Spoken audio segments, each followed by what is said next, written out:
Hello friends, आज की class में हम एक बहुत इंपॉर्टेंट डेरिवेशन करेंगे on torque. Torque on a current carrying coil in magnetic field. आप लोगों को एक पुराना कॉन्सेप्ट याद होना चाहिए। बस इसके लिए एक कॉन्सेप्ट मैंने आपको पहले बताया था कि जब भी एक current carrying wire, let us say this is a current carrying wire, इस करंट कैरिंग वायर को हम मैग्नेटिक फील्ड में रखते हैं तो मैग्नेटिक फील्ड इस करंट कैरिंग वायर के ऊपर फोर्स लगाता है।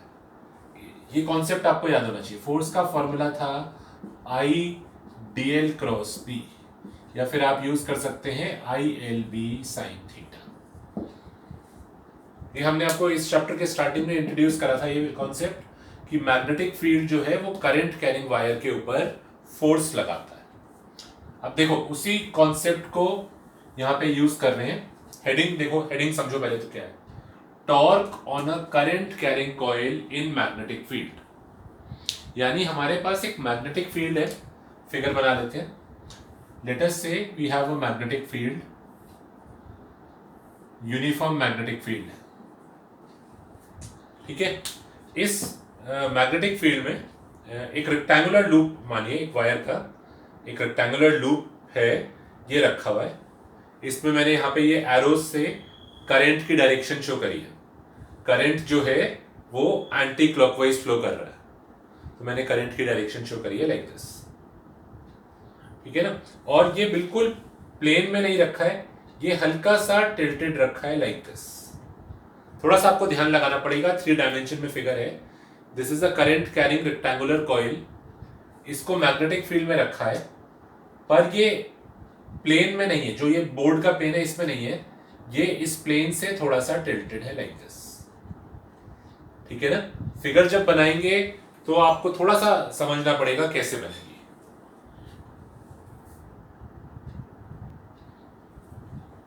तो बस फिगर में आपको ये ध्यान रखना है कि ये जो कॉइल है ये स्लाइटली टिल्टेड रखा हुआ है like this. It's not in the plane of the board, ये टिल्टेड है कुछ एंगल से, इस तरीके से यहां रखा है। तो इसको मैं ड्रॉ करता हूं।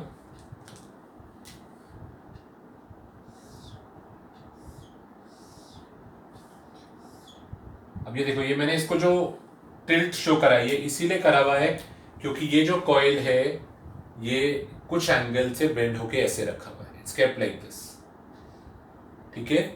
तो यहां पर फिगर हमने बनाई है। ये फिगर अगर आपको समझ में आ गई तभी आगे डेरिवेशन समझ में आएगी, इसीलिए इस पर थोड़ा स्ट्रेस कर रहे हैं। तो इसको नेम कर लेते हैं। Let us call this as A B C D, और इसमें करंट फ्लो कर रहा है anticlockwise. And let us say ये मैग्नेटिक फील्ड लाइन के साथ थीटा एंगल पे, कुछ भी एंगल ले लो, थीटा एंगल पे टिल्टेड रखा हुआ है लाइक दिस, और उस डायरेक्शन में मैग्नेटिक फील्ड है। अब क्या होगा इसमें? What is the effect of magnetic field on this coil? ये कॉइल जो है ये 4 वायर्स से बना है। करंट कैरिंग कॉइल जो है it is made up of 4 wires. कौन कौन से वायर्स हैं? A B, B C, C D और डी है। तो हम देखना चाहते हैं कि मैग्नेटिक फील्ड जो है, मैग्नेटिक फील्ड बी है, वो इन वायर्स पर क्या असर डालता है। अब हम ऑलरेडी जानते हैं मैग्नेटिक फील्ड जो है वो करंट कैरिंग वायर्स पे फोर्स लगाता है। So this is the coil, this is the magnetic field. ये मैग्नेटिक फील्ड इन चारों वायर्स पे फोर्स लगाएगा। Force on a current carrying wire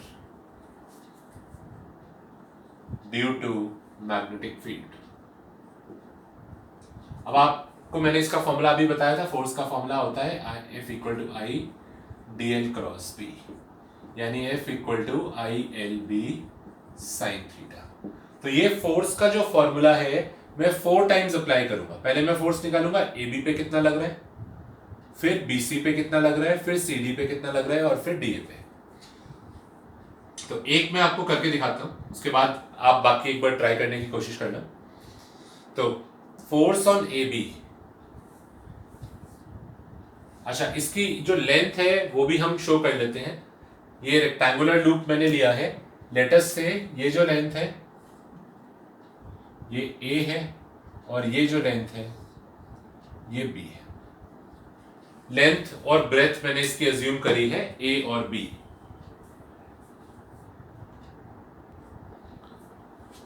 ठीक है, तो लेंथ और ब्रेथ मैंने अज्यूम करी हुई है। अब बताओ, what is the force exerted by magnetic field on the wire A B. A B के ऊपर क्या फोर्स लग रहा होगा। यहां पे देख लो, ये कॉइल इस तरीके से है और this is the magnetic field. Magnetic field marker से शो करा हुआ है और ये कॉइल है। हम इस वाले पार्ट की बात कर रहे हैं, ए बी पे कितना फोर्स लग रहा होगा। करंट है आई, इसकी जो लेंथ है वो बी है, मैग्नेटिक फील्ड की स्ट्रेंथ बी है, और थीटा, थीटा जो एंगल होता है वो डीएल और बी के बीच में होता है। डीएल की जो डायरेक्शन है वो करंट की डायरेक्शन है। यहां पे ध्यान से देखो, DL is the direction of current. मैंने यहां पे शो करा हुआ है इस एरो से। ये जो एरो है ये शो कर रही है करंट की डायरेक्शन जो कि नीचे की तरफ है, और मैग्नेटिक फील्ड इस तरफ है। तो ध्यान से देख के बताओ कि what is the angle between DL and B. DL, ये एरो शो कर रही है, DL is the direction of current. DL जो है वो नीचे की तरफ है और मैग्नेटिक फील्ड इस तरफ है। दोनों के बीच में एंगल 90 डिग्री है। देखिए, ये ब्लू वाला जो मार्कर है ये मेरे को शो कर रहा है डीएल की डायरेक्शन। डीएल जो होता है करंट की डायरेक्शन होती है। कॉइल में करंट ऐसे फ्लो कर रहा है, तो इस पार्ट में डीएल और ये मैग्नेटिक फील्ड है। दोनों के बीच में एंगल 90 डिग्री है। तो साइन 90 साइन 91 हो गया। तो फोर्स ए बी पर जो आया वो आया आई बी बी। अब इसकी डायरेक्शन भी फाइंड आउट कर लेते हैं। थोड़ा सा डायरेक्शन के लिए आपको राइट हैंड रूल लगाना पड़ेगा, तो ध्यान से सुनो।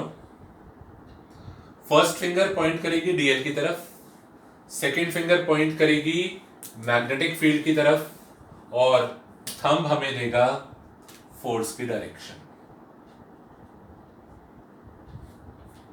क्रॉस प्रोडक्ट का रूल अप्लाई कर रहे हैं, राइट हैंड रूल अप्लाई करेंगे फोर्स की डायरेक्शन निकालने के लिए। तो यहीं पे देख लेते हैं। DL, DL is the direction of current. Current जा रहा था नीचे की तरफ, यहां पे देख लो फिर से, ये कॉइल था। इस वायर में, इस वाले में करंट जो है वो नीचे की तरफ जा रहा था। तो यहां पे भी शो करा हुआ है वो मैंने, डीएल जो है नीचे की तरफ है। ये डीएल है और ये बी है। वी कैन क्लियरली सी कि उनके बीच का एंगल 90 डिग्री है। अब राइट हैंड रूल से जब हम इसको करेंगे हमें कुछ इस तरीके से रखना पड़ेगा, like this. First finger point करेगी डीएल की तरफ, डीएल जो है वो नीचे की तरफ है। सेकेंड फिंगर पॉइंट करेगी बी, जो कि ये ब्लैक कलर में शो करा है। आप देख रहे हैं थंब जो आ रहा है, थंब बाहर की तरफ पॉइंट कर रहा है, it is pointing in the outward direction. यानी फोर्स जो लगेगा वो आउटवर्ड डायरेक्शन में लगेगा। यानी इस कॉइल पे इसको ऐसा लगेगा कि कोई इसको बाहर की तरफ खींच रहा है, पुलिंग आउट लाइक दिस। इस पे फोर्स बाहर की तरफ लगेगा, आउटवर्ड। ठीक है ना, इसको शो कर देते हैं। अब आउटवर्ड में, outward is like this, force जो लग रहा है आउटवर्ड लगेगा, तो मैं ऐसे शो कर देता हूं। और ये फोर्स है, force A B, F A B. ठीक है, अब इसी तरीके से आपने क्या करना है, फोर्स निकालना है on the wire B C, force निकालना है on the wire C D, और फोर्स निकालना है on the wire D A. अपने आप ट्राई करो और अच्छा समझ में आएगा फिर आपको। तो वीडियो पॉज करके, जैसे मैंने एक फोर्स फाइंड आउट करा, तो बीसी पे भी, सीडी पे भी और डीए पे भी फोर्सेस फाइंड आउट करिए और उनकी डायरेक्शन भी फाइंड आउट करिए। ठीक है, चलो डिस्कस करते हैं। Force on the wire BC,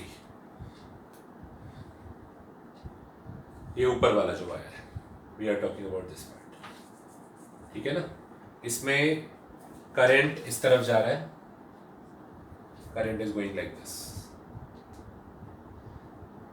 हमारा कॉइल ऐसे नहीं रखा है, टिल्टेड है कुछ एंगल पे, तो इट्स लाइक दिस। ठीक है ना। अब magnetic field is in this direction, तो आप देख रहे हैं इस बार इनके बीच में डीएल और बी के बीच में जो एंगल है, कुछ एंगल होगा, let us call that angle as theta. ये हमारा डीएल है, DL is the direction of current, current ऐसे फ्लो कर रहा है, और ये मैग्नेटिक फील्ड है, देखो। तो दोनों के बीच में कुछ एंगल है, उस एंगल को हमने अज्यूम कर लिया थीटा। तो फोर्स, करंट है आई, इसकी लेंथ है ए, मैग्नेटिक फील्ड है बी, एंगल कुछ होगा साइन थीटा, तो फोर्स आ गया आई ए बी साइन थीटा। अब राइट हैंड रूल से आपको इसकी डायरेक्शन निकालनी पड़ेगी। ये देखो, ये कॉइल है, कॉइल में जो टॉप मोस्ट पार्ट है करंट ऐसे जा रहा है, उसमें current is going like this, फिर ऐसे जाएगा इस पार्ट में, फिर इधर, फिर यहाँ से ऊपर। तो हम अभी टॉप वाले पार्ट की बात कर रहे हैं, हम बात कर रहे हैं वायर का सेगमेंट बीसी जो है। तो उस बीसी में जो करंट है it is going like this, तो जो डायरेक्शन करंट की होती है वही डीएल की डायरेक्शन होती है, और magnetic field is towards the right like this. तो ये हमारा डीएल वेक्टर है और ये आर वेक्टर है, sorry B. First vector DL है और दूसरा वेक्टर बी है। राइट हैंड रूल से अगर आप देखोगे, फर्स्ट फिंगर डीएल की तरफ और सेकेंड फिंगर बी की तरफ, तो जो थंब है वो ऊपर की तरफ पॉइंट कर रहा है, I am keeping it like this, ठीक है ना। फर्स्ट फिंगर डीएल की तरफ पॉइंट कर रही है, सेकेंड फिंगर बी की तरफ पॉइंट कर रही है, first DL second B, thumb आ रहा है ऊपर की तरफ, यानी इस पार्ट पे जो फोर्स लग रहा है it is acting vertically upward.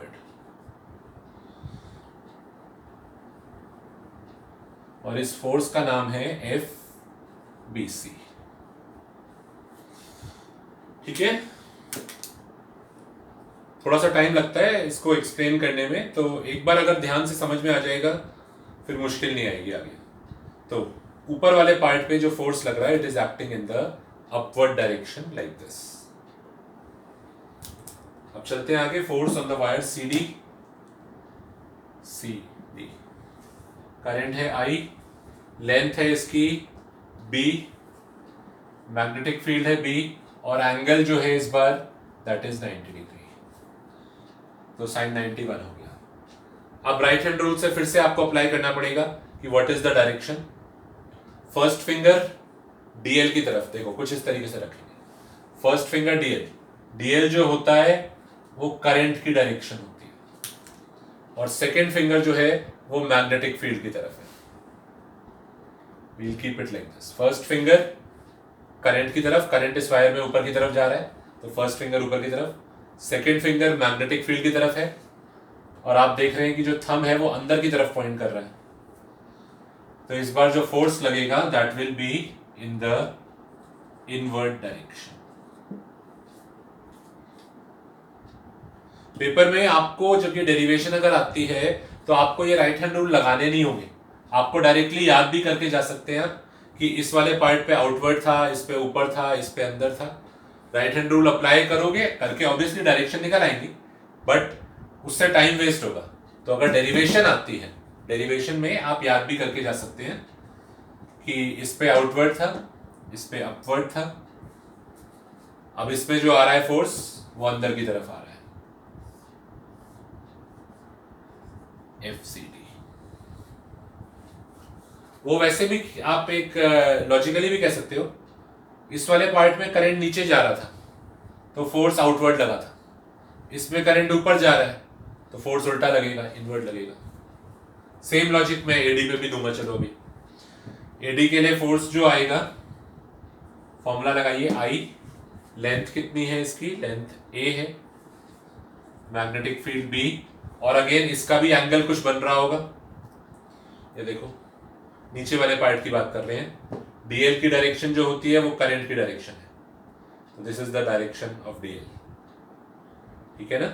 DL की डायरेक्शन जो है वो करंट की डायरेक्शन है, करंट ऐसे जा रहा है और मैग्नेटिक फील्ड इस तरफ है, तो इनके बीच में भी कुछ एंगल बन रहा है, तो साइन थीटा।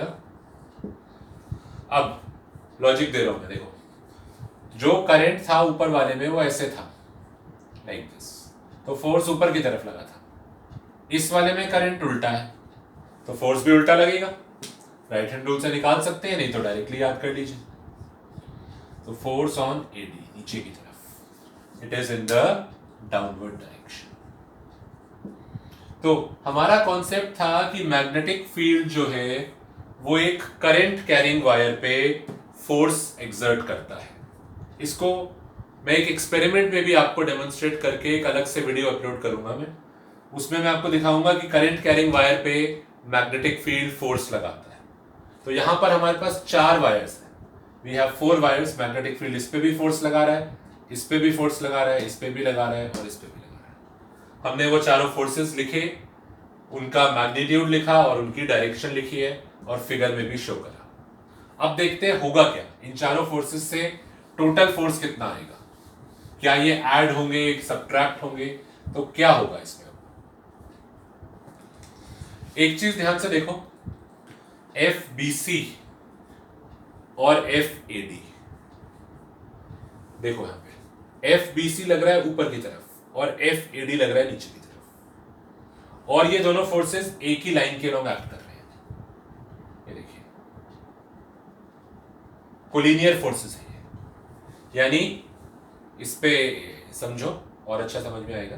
FBC चाहता है कॉइल ऊपर जाए और FAD चाहता है कॉइल नीचे आए। तो कॉइल ऊपर जाएगा या नीचे आएगा वो डिपेंड करता है इनमें से कौन बड़ा है। देखिए फिर से, ये है FBC जो कॉइल को ऊपर खींच रहा है और ये है FAD जो कॉइल को नीचे खींच रहा है। ये दो फोर्सेस लग रहे हैं। अब यहां पे देखो FBC और FAD बोल दो इसको, FAD। इन दोनों को चेक करो, दोनों बराबर है। IAB साइन थीटा अपवर्ड और ये IAB साइन थीटा डाउनवर्ड, यानी ये कॉइल ना ही ऊपर जाएगा ना ही नीचे जाएगा, ये वहीं रहेगा क्योंकि ऊपर वाला और नीचे वाला फोर्स बराबर है। I will say that FBC and FAD are equal and opposite, so they cancel out। Cancel हो गए। अच्छा, अब उसके अलावा, कैंसिल होने के अलावा ये दोनों टॉर्क प्रोड्यूस भी नहीं कर सकते क्योंकि ये कोलिनियर फोर्सेस हैं, सेम लाइन के अलोंग एक्ट कर रहे हैं, दे आर कोलिनियर फोर्सेस, तो they do not produce any torque also. Cancel भी हो गए और टॉर्क भी नहीं प्रोड्यूस कर रहे, यानी ये दोनों कुछ नहीं कर रहे। ना ये ऑब्जेक्ट को ऊपर नीचे मूव करा पाएंगे, ना ये ऑब्जेक्ट को रोटेट करा पाएंगे। वैसे भी देखो ना, अगर आप इस तरीके का कॉइल बना लो, यहां से ऊपर खींचो यहां से नीचे खींचो, क्या होगा? कुछ नहीं होगा। ना ये कॉइल मूव करेगा ना ये कॉइल रोटेट करेगा, कुछ नहीं होगा। कोलिनियर फोर्सेस रोटेशन नहीं करा सकते, कोलिनियर फोर्सेस टॉर्क प्रोड्यूस नहीं कर सकते। ठीक है ना, यानी ये दोनों हमारे लिए बहुत आसान रहे, कैंसिल हो गए, ना इन्होंने कुछ टॉर्क प्रोड्यूस करा, हटा देते हैं। ठीक है ना, इनके बारे में हमने डिस्कस कर लिया।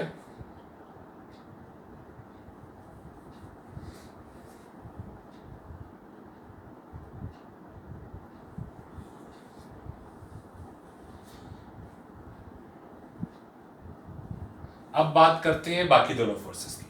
ये फोर्स लग रहा है आउटवर्ड और ये फोर्स लग रहा है इनवर्ड, है तो ये दोनों भी बराबर। देखिए आपके पास जो कॉइल है, इस साइड आउटवर्ड लग रहा है यानी बाहर की तरफ, और इस साइड अंदर की तरफ लग रहा है।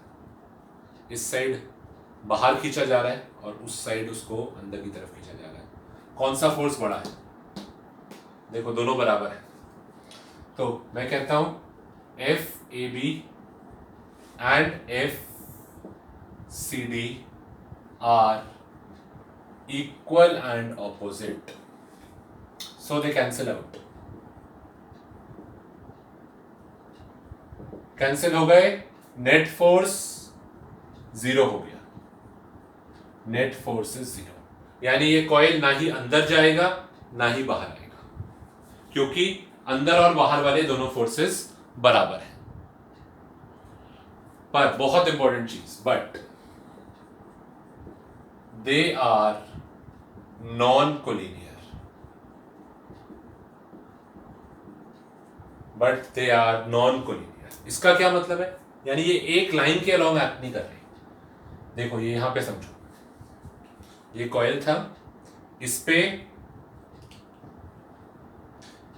कलर अलग यूज करते हैं जिससे कि आसानी से समझ में आए। एफ ए बी को मैं रेड कलर में शो कर,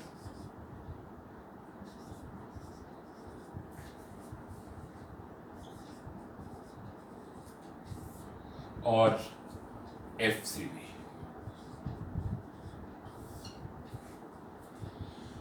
एफ ए बी। ठीक है, ध्यान दीजिए प्लीज, थोड़ा सा मुश्किल है इसको पकड़ना भी, कई सारी चीजें। देखिए ये कॉइल है, ये बिल्कुल इस प्लेन में नहीं रखा है, हल्का सा टिल्टेड रखा है। इस वाले पार्ट पे जो फोर्स है वो बाहर की तरफ लग रहा है, और इस वाले पार्ट पे जो फोर्स है वो अंदर की तरफ लग रहा है, कुछ इस तरीके से। This figure is something like this. ध्यान से देखो, ए बी पे जो फोर्स लग रहा है रेड कलर में मैंने शो करा हुआ है, ए बी पे जो फोर्स लग रहा है, ये फिगर अगर आप जो मैंने फोर्सेस लिखे हैं, जो बोर्ड पे फिगर बनाई है और जो मैंने हाथ से फिगर यहाँ पकड़ी हुई है, सब पे कंसंट्रेट करो। एक बार वीडियो को पॉज कर लो इसी इंस्टेंट पे और सब कुछ ध्यान से देखो। एफ ए बी, ये वाला ए बी बाहर की तरफ लग रहा है, एफ सी डी इस वाले पे अंदर की तरफ लग रहा है। Are these two collinear? अगर मैं इस रेड की लाइन को एक्सटेंड कर दूं, क्या ये वही लाइन है जो ग्रीन की लाइन है? नहीं, they are non collinear forces. ये सेम लाइन के अलोंग एक्ट नहीं कर रहे हैं, और अगर फोर्सेस सेम लाइन के अलोंग एक्ट नहीं करते हैं तो वो नॉन कोलिनियर कहलाते हैं। Non collinear forces torque produce कर सकते हैं। क्या होगा अगर मैं इस वाले को पकड़ के बाहर खींचूं, इस वाले को पकड़ के अंदर करूं, तो ये कॉइल टर्न हो जाएगा, ऐसे रोटेट कर जाएगा लाइक दिस। जो फोर्सेस इस तरीके से होते हैं जो कॉइल को रोटेट करा रहे हैं, उसको हम बोलते हैं कपल, या कहते हैं टॉर्क भी हम वर्ड यूज कर लेंगे। तो देखो टॉर्क की डेरिवेशन है, इस पे लग रहा है आउटवर्ड और इस पे लग रहा है अंदर, तो ये कॉइल क्या करेगा? ये कॉइल ऐसे घूम जाएगा, ठीक है ना, ये कॉइल इस तरीके से घूम जाएगा। तो अब एक्चुअली क्या है, इस फिगर को थोड़ा सा यहां समझना थोड़ा सा मुश्किल हो रहा है। 3 डायमेंशनल फिगर है ना, आप लोगों के लिए यहाँ पे बोर्ड पे समझना मुश्किल है। मैं क्या करता हूँ, इसको रोटेट करके इसका अलग टॉप व्यू बना देता हूँ। यानी अभी तो आप लोग सामने से देख रहे हो, पर अगर आप इसको ऊपर से देख रहे होते टॉप व्यू, तो मैं इसको रोटेट कर देता हूँ लाइक दिस। अब ये फिगर बोर्ड पे बनाएंगे तो आपको समझने में आसान होगी, क्योंकि अब जो रेड वाला फोर्स है वो नीचे की तरफ बनेगा और ग्रीन वाला ऊपर की तरफ बनेगा। पहले क्या प्रॉब्लम हो रही थी? पहले रेड वाला बाहर की तरफ था तो थोड़ा समझने में मुश्किल था, ग्रीन वाला भी अंदर की तरफ था।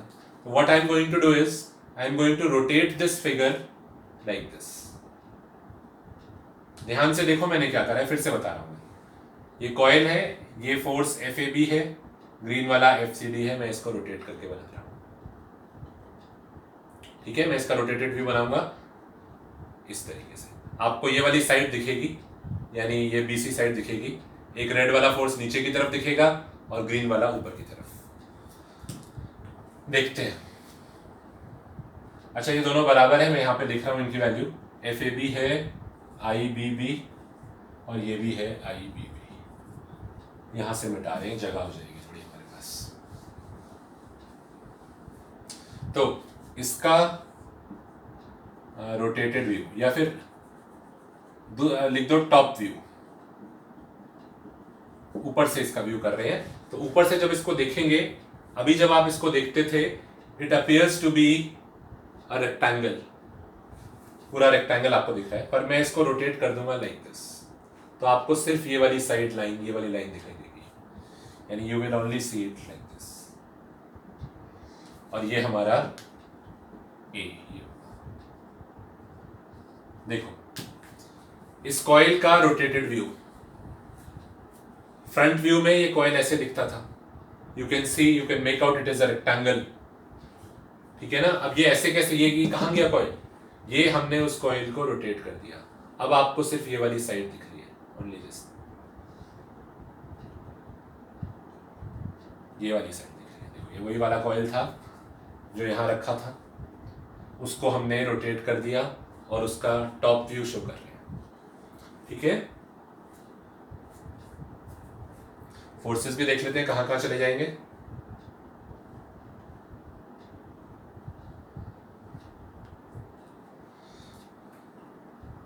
ऐसे था ये, एफ ए बी बाहर की तरफ था और एफ सी डी अंदर की तरफ था, ये रोटेट हो गया।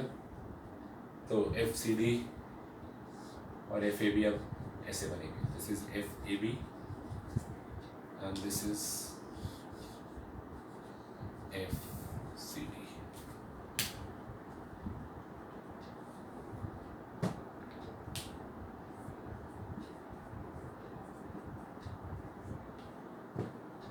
ठीक है ना।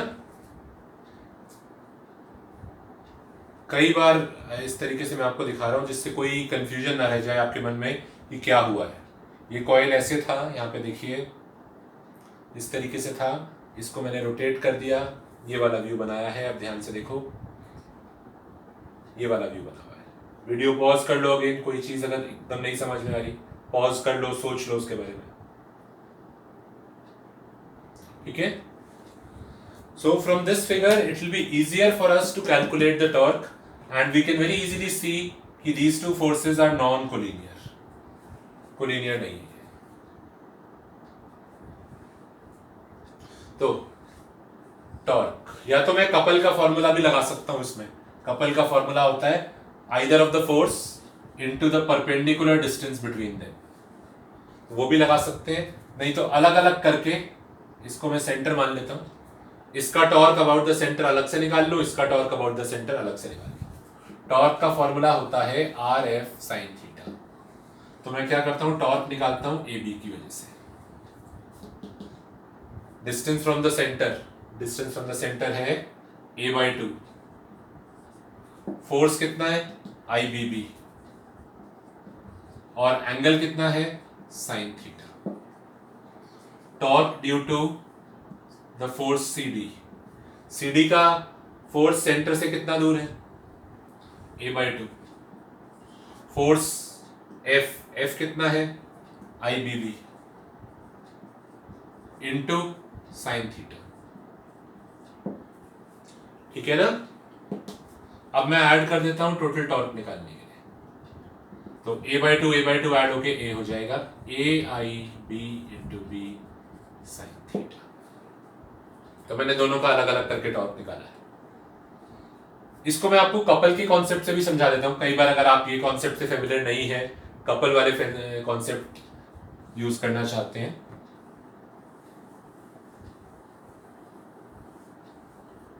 तो वो भी कर सकते हैं। कपल का कॉन्सेप्ट,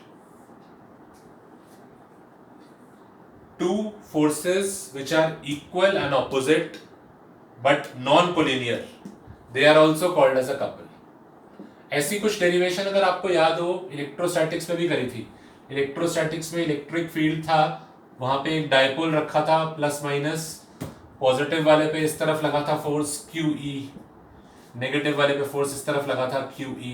वहां पर भी आपने टॉर्क कैलकुलेट करा था, वहां पर भी दो इक्वल एंड ऑपोजिट फोर्सेस थे, वहां पर भी ये कॉन्सेप्ट लगा था।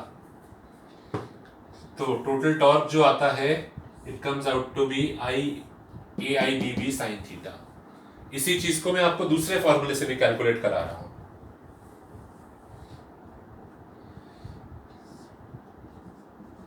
ये FCD है और ये FEB है। अब मैं कपल का कॉन्सेप्ट यूज करूंगा। कपल में टॉर्क का जो फॉर्मूला होता है वो होता है फोर्स इनटू परपेंडिकुलर डिस्टेंस। दोनों फोर्सेस की जो लाइन ऑफ एक्शन है, इनके बीच का ये परपेंडिकुलर डिस्टेंस। ठीक है ना। तो late us say this angle is theta. ये डिस्टेंस, वही फिगर है मेरी, ये डिस्टेंस a है,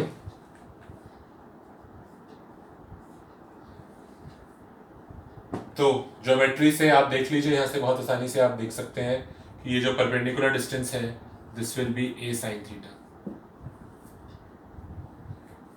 ये ए है तो ए का इस ट्राइंगल में परपेंडिकुलर ए साइन थीटा। तो फोर्स हो गया हमारा, we can use either of the forces, दोनों फोर्सेस बराबर ही हैं।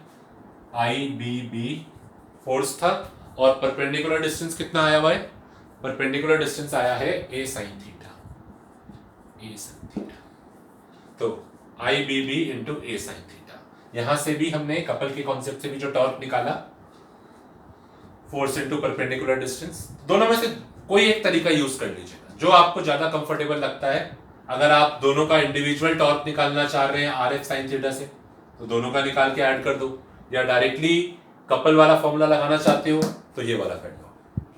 दोनों से जो आंसर आ रहा है it is coming out to be the same, I B B into A sine theta.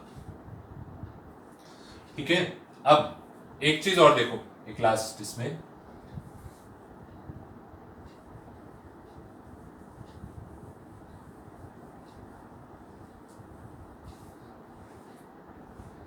हमारा कॉइल जो था ये ए था और ये बी था। Length into breadth, A into B can be called as the area. यहां है ए इंटू बी, इसको मैं बोल सकता हूं एरिया। तो जो हमारा टॉर्क का फॉर्मूला है वो हो जाएगा I A B sine theta. Capital A stands for the area and if there are n turns, it is possible कि आपके कॉइल में एक टर्न से ज्यादा हो। जैसे यहां पे ध्यान से अगर आप नोटिस करोगे तो this coil has 2 turns, double layer का है। एक बार पूरा रेक्टेंगल है और उसके बाद फिर से अगर आप देख पा रहे हो यहां पर तो देयर आर 2 टर्न्स, उससे ज्यादा भी हो सकते हैं। मैं वायर को कई बार बाउंड कर दूं तो if there are n turns the torque will be n से मल्टीप्लाई हो जाएगा ये formula, torque will be n i a b sin theta.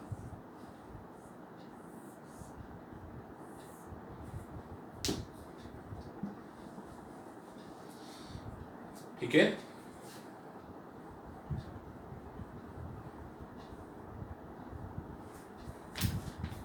तो ये हमारी फिगर है, this is the top view.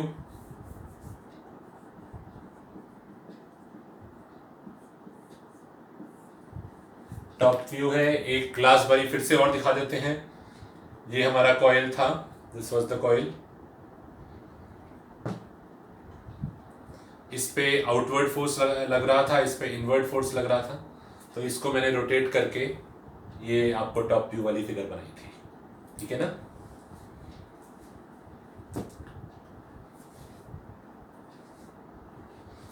Don't worry, उसके बाद भी अगर नहीं समझ में आता है आप मेरे से अलग से पूछ लीजिएगा, कोई अगर स्टेप नहीं समझ में आए तो ये हमारा टोटल टॉर्क आ गया।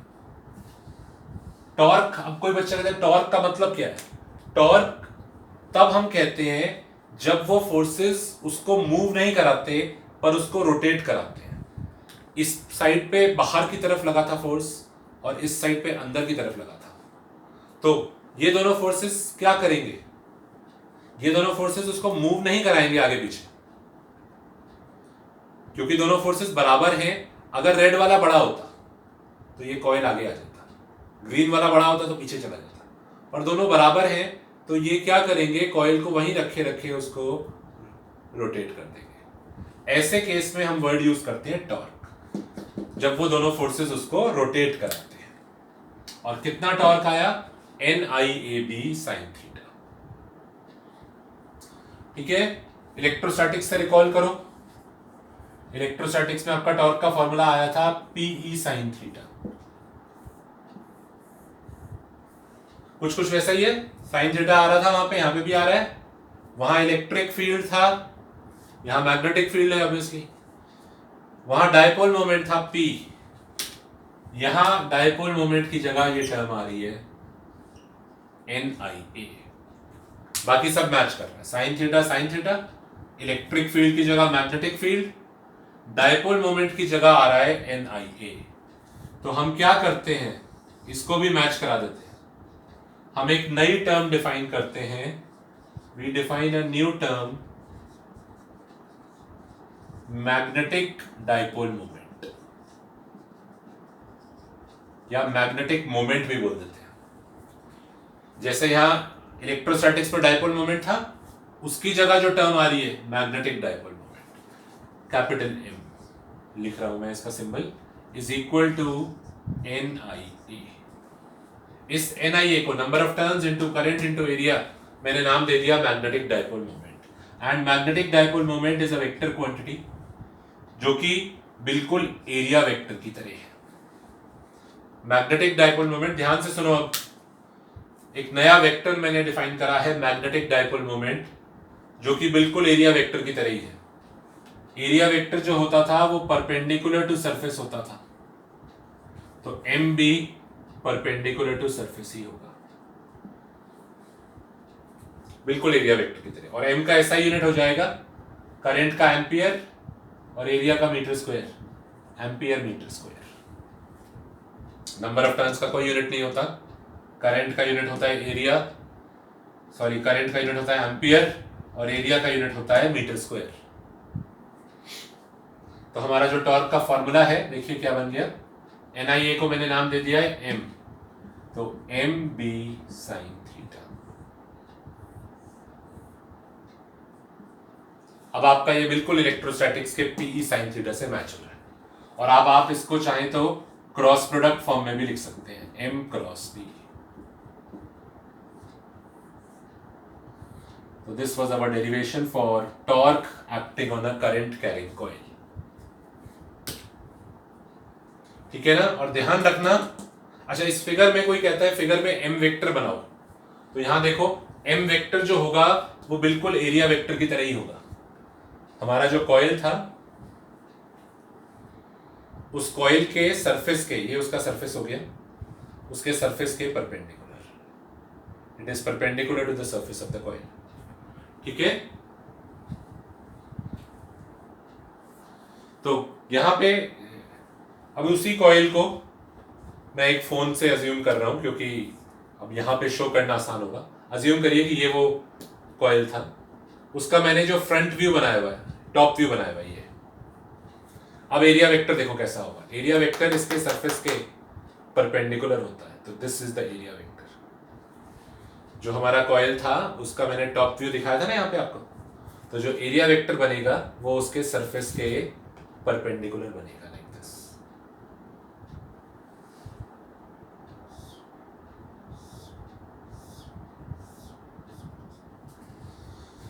ठीक है, M वेक्टर जो होता है वो सरफेस के परपेंडिकुलर होता है। ये बहुत इंपॉर्टेंट चीज है, M वेक्टर बिल्कुल एरिया वेक्टर की तरह ही होता है। तो जो भी आपका कॉइल है, उस कॉइल के एरिया के परपेंडिकुलर M वेक्टर। ठीक है ना। तो जब भी कोई current carrying coil magnetic field में रखा जाएगा, it will experience a torque given by M cross B, MB sin theta.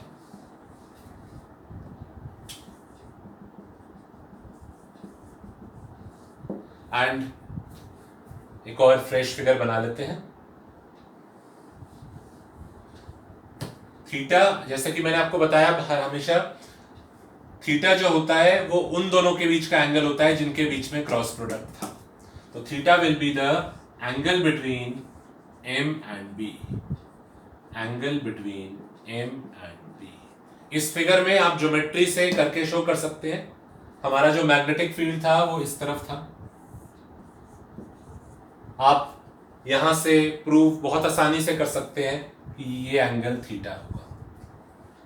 वो थीटा है, ये 90 माइनस थीटा और ये थीटा आ जाएगा। तो थीटा जो एंगल है, it is the angle between the magnetic field and the dipole moment. फॉर्मूले से भी देखो ना, M क्रॉस B है, M क्रॉस B को आपने खोला MB sin थीटा, तो थीटा किसके बीच का एंगल होगा? उन दोनों के बीच का ही तो एंगल होगा, M और B के बीच का। तो अब अपना वही कॉन्सेप्ट इलेक्ट्रोस्टैटिक्स का, क्या इस पे अगर टॉर्क लग रहा है तो क्या ये गोल गोल घूमता रहेगा टॉर्क लगने से? नहीं, ये टॉर्क लगने से गोल घूमेगा। गोल घूमने से थीटा की वैल्यू धीरे धीरे धीरे धीरे कम होती जाएगी, और जैसे ही थीटा की वैल्यू 0 हो गई, थीटा के 0 होते ही टॉर्क लगना बंद हो जाएगा और कॉइल रुक जाएगा। ठीक है, जैसे इसी केस में जब टॉर्क लगा ये कॉइल घूमेगा इधर और ऐसे, देखो ध्यान से समझो, इसका एग्जांपल लेते हैं। It is convenient for me to hold this. तो ये हमारा कॉइल था, मैग्नेटिक फील्ड जो है वो उस डायरेक्शन में था। ठीक है ना, एम वेक्टर कॉइल के परपेंडिकुलर होगा लाइक दिस। ये मैं एम वेक्टर बना रहा हूं और ये बी वेक्टर है। अब टॉर्क लगने से ये कॉइल रोटेट कर रहा है, रोटेट कर रहा है, रोटेट कर रहा है, रोटेट कर रहा है, रोटेट कर रहा है। अब देखो, जब ये इतना रोटेट कर चुका है, अब एम और बी के बीच का एंगल 0 डिग्री हो गया। 0 डिग्री होते ही टॉर्क लगना बंद होगा, कॉइल और आगे रोटेट करना बंद कर देगा। फिर से देखो, ये कॉइल रखा था, मैग्नेटिक फील्ड था हमारे पास इस तरफ, ये कॉइल रखा हुआ था। कॉइल का एम वेक्टर जो होता है एरिया वेक्टर की तरह होता है, सरफेस के परपेंडिकुलर। कॉइल पे टॉर्क लगा, कॉइल रोटेट करा, रोटेट करा, रोटेट करा लाइक दिस। जैसे यहां आएगा टॉर्क लगना बंद होगा, रोटेट करना बंद कर देगा। यानी if you place a coil in a magnetic field, it will rotate rotate rotate and come to stable equilibrium. जैसे ही थीटा 0 होगा आप उसको बोलेंगे स्टेबल इक्विलिब्रियम।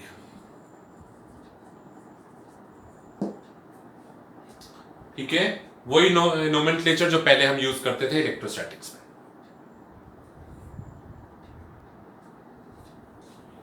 ऐसे आप अनस्टेबल इक्विलिब्रियम का कॉन्सेप्ट भी लगा सकते हो। 180 डिग्री मैक्सिमम टॉर्क कब लगेगा, तो वो सेम नेमिंग है। ठीक है, तो ये डेरिवेशन कंप्लीट हो गई हमारी। This is very important concept. थोड़ा सा समझने में मुश्किल है क्योंकि 3 डायमेंशनल फिगर्स हैं, उसका फ्रंट व्यू, टॉप व्यू वो समझाना पड़ता है, तो स्लाइटली कॉम्प्लिकेटेड है। बट अगर आप इसको दोबारा व्यू करेंगे, मे बी अभी जितना भी समझ में आया इसको नोट कर लो, और कल या थोड़ी देर बाद इसको अगर आप दोबारा व्यू करोगे तो होपफुली सारे डाउट्स आपके अपने आप ही क्लियर हो जाएंगे। कुछ डाउट फिर भी रह जाता है तो वो हम क्लास में डिस्कस कर लेंगे। ये पर है बहुत इंपॉर्टेंट कॉन्सेप्ट और it forms the basis of our next class. अब इस चैप्टर में एक लास्ट टॉपिक रह गया है, कंस्ट्रक्शन ऑफ गैल्वेनोमीटर। हम सीखेंगे गैल्वेनोमीटर, एमीटर और वोल्टमीटर, जो इंस्ट्रूमेंट्स आप लैब में यूज करते हैं, ये आखिर बनते कैसे, इनके अंदर क्या क्या क्या कंपोनेंट्स होते हैं and how do they work. तो वो समझने के लिए टॉर्क समझना बहुत जरूरी है, क्योंकि ये सारी जो डिवाइसेस हैं they are based on the concept of torque. जब भी कॉइल मैग्नेटिक फील्ड में रखा जाता है उस पर टॉर्क लगता है और वो रोटेट करता है जब तक थीटा 0 नहीं हो जाता। तो अगली क्लास अटेंड करने से पहले इसको अच्छी तरह समझ लीजिए। एक बार में नहीं समझ में आया है तो दोबारा देख लीजिएगा प्लीज। Okay, thank you.